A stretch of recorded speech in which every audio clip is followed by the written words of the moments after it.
అయ్యో, ఎన్ని రోజులు ఇలా ఖాళీగా ఉంటావురా?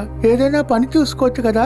అంటే అదేమీ లేదు గాని నేను ఒక మాట చెప్తా, వింటావా నాయనా?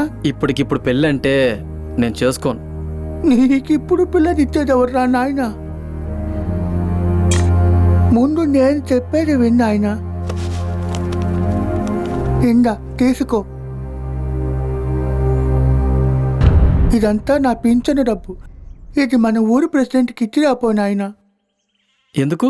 రేపు నేను చచ్చిపోతే మన ఊరు మొత్తానికి ఘనంగా భోజనం పెట్టాలని నా కోరిక నాయన. ఎందుకు తాత అలా మాట్లాడుతున్నావు? నేను నీకు లేనా? రేపు నన్ను పూడుస్తుంటే పిడికిడు మట్టి వేయడానికి ఒక్కడు కూడా రాడు నాయన.